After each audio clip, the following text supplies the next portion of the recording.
সমস্যা নাই, জানি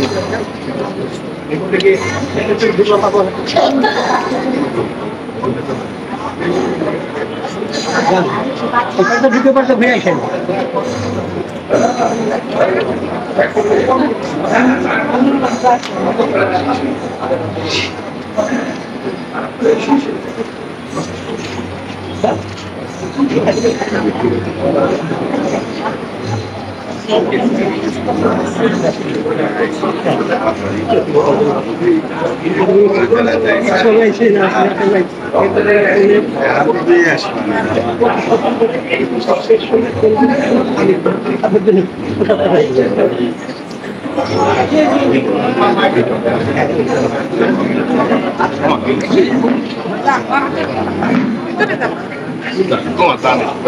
আসেন আসেন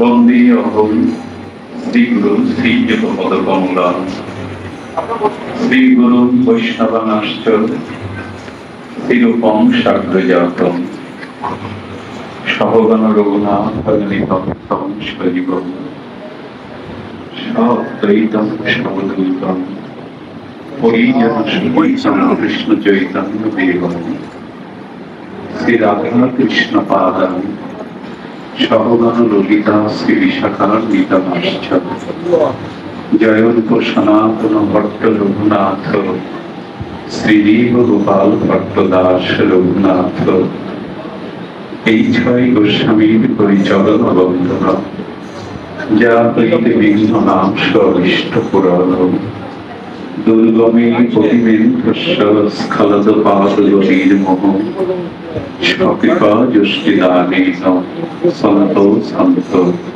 বনফল অঙ্গফলম তাদিশ দর্শনহি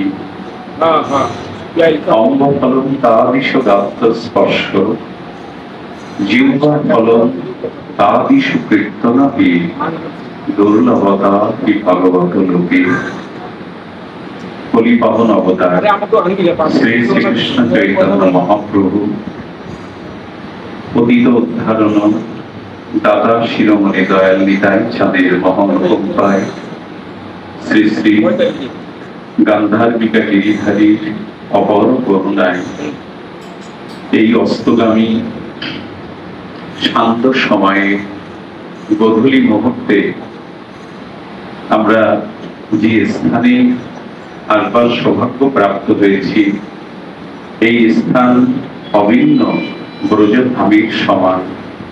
এই মাটি, এখানে দিব্য বাতাস, এখানে মঙ্গলময় বাতারণে এলে ভগবত ভক্তি হয়।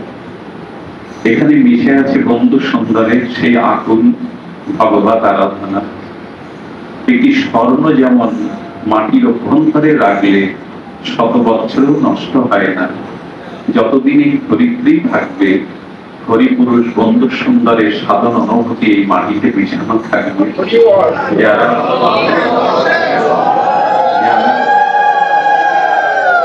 একটু ব্যাকুলতা নিয়ে, যারা হৃদয়ের একটু উৎকণ্ঠা নিয়ে, ব্যাকুলতা নিয়ে এই মাটিতে ভূমিকে স্পর্শ করবে, এই নির্মল বাতাবরণ যারা তাদের হৃদয়ে পরশ লাগাবে, তাদের ভক্তি হবে, নামে রুচি হবে। যে স্থানটি দাঁড়িয়েছি বিশ্বের অন্যতম ভাগবত গঙ্গন্তরী, যার লেখনীতে গৌর কথা ব্রজপ্রেম স্ফুরিত হতো, সেই বন্দনীয় চরণ, প্রাতঃস্মরণীয় চরণ ডক্টর মোহাম্মদ ব্রহ্মচারী, তার গৌর কথা সারা পৃথিবীকে প্লাবিত করেছে। তার যে ভাগবতী লেখনী সারা জগতের একটা আলোকিত করেছেন। আজ এই স্থানে আমি নিজেই আমার বাক্য, আমার ভাব হারিয়ে ফেলেছি। সাগরে পড়লে যেমন ডুবে যেতে হয়, পতল স্পর্শী তল পাওয়া যায় না, এই স্থানে দাঁড়িয়েও আপনাদের মাঝে আমিও আমার ভাবটাকে হারিয়ে ফেলেছি, আমার অস্তিত্বটাকে হারিয়ে ফেলেছি। এখানে যারা আসেন, এখানেই যারা এই পরিমণ্ডলে আসেন তাদের অবশ্যই অবশ্যই গৌর প্রেম, হরিনাম প্রেম, হরিপুরুষ সুন্দরের শুভ আশীর্বাদ তারা প্রাপ্ত হবেন। সুধীজন, এই বিশ্ব পরিমণ্ডলে, এই অনন্ত বিশ্ব ব্রহ্মাণ্ডে এহেন ধাম শিরোমণি, ধাম তত্ত্ব স্থান বড় বিরল। ধন্য যারা বৃহত্তর হরিপুরের মাটিতে জন্মেছেন। একজন মহাপুরুষ যেখানে জন্মান, হরিপুরুষ না মহাপুরুষ, তার 16 যোজন মাটি পবিত্র হয়, ভক্তিতে স্নাত হয়ে যায়। একজন শুদ্ধ ভক্ত যেখানে অবিভূত হন, তার 16 যোজন মাটি ভক্তিতে স্নাত হয়ে যায়।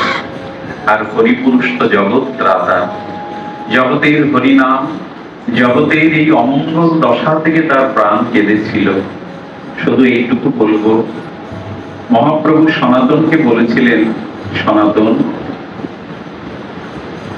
অক্ষফলং তাদিশ দর্শনহি, তোমার মতো শুদ্ধ কোন কৃষ্ণ ভক্তকে, কোন শুদ্ধ ভক্তকে, ভজনানন্দী কোন শুদ্ধ ভক্তকে দর্শন করাই হলো এই চোখের ফল লাভ করা। এই চক্ষু পেয়েছি আমরা, এর সার্থকতা তখনই যখন এই চোখ দিয়ে মহৎ অনুরাগী কোন ভক্তকে দর্শন করতে পারবো আমরা।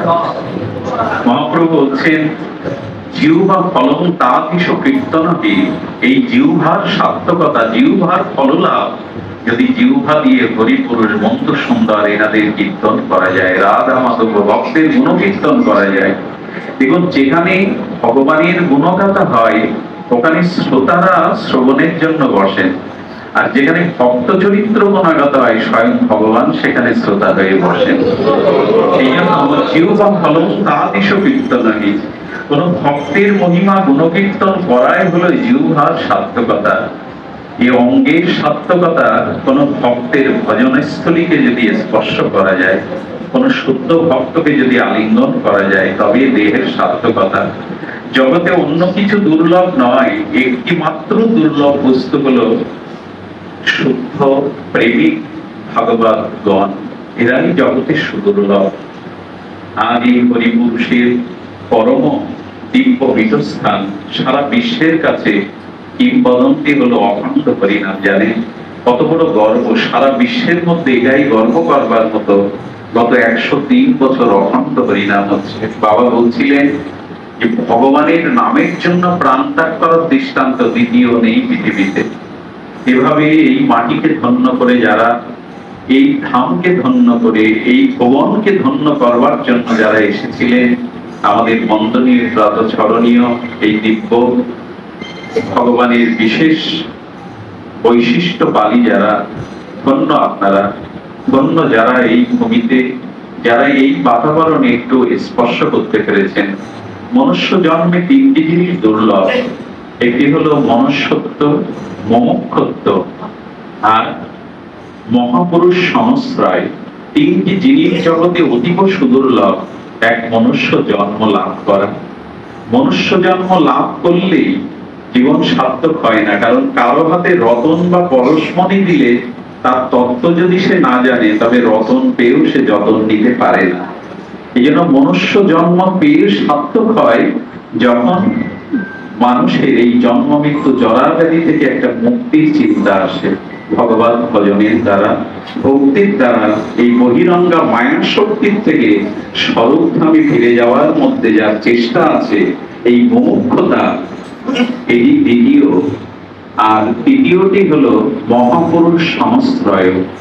মনুষ্য জীবন দুর্লভতর জীবন, আর এই জন্ম মৃত্যু জরা কাল কবলিত থেকে উদ্ধার পাওয়ার একমাত্র উপায় মহাপুরুষের সংস্পর্শে আসা, সদ্গুরুর সংস্পর্শে আসা, হরিপুরুষের সংস্পর্শে আসা। আমাদের ভাগ্য হয়েছে আজ মনুষ্য জন্ম পেয়েছি, আপনাদের মতো শুদ্ধ ভক্তের সঙ্গ পাচ্ছি, আর হরিপুরুষের আশ্রয়ে আসতে পেরেছি। এর থেকে বড় সৌভাগ্য আমাদের কি থাকতে পারে?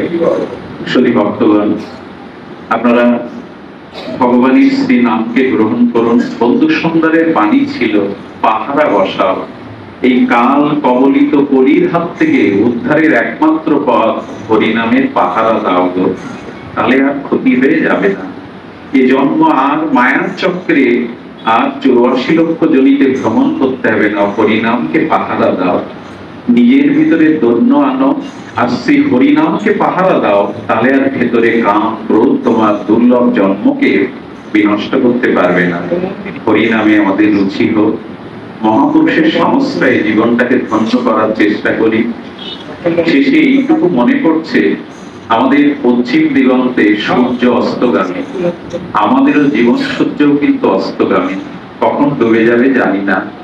তাই এই জীবন সূর্য অস্ত যাওয়ার আগে আসুন আমরা ভগবানের চরণে নিজেদেরকে আত্মসমর্পণ করি, হরিনামকে হৃদয় দিয়ে গ্রহণ করি, জীবে দয়া নামে রুচি বৈষ্ণব সেবনে আমাদের গতি হোক, এই প্রার্থনা জানিয়ে আপনাদের একান্ত কৃপা করুণা কণা যাচনা করে আপনাদের সকলের চরণ ধুলি প্রার্থনা করে আমি দুটি কথা এখানে বিশ্রাম রাখছি। জয় হোক বন্ধু সুন্দরের, জয় হোক, জয় হোক, জয় শ্রী গুরু প্রেমানন্দ, হরি হরি বল, জয়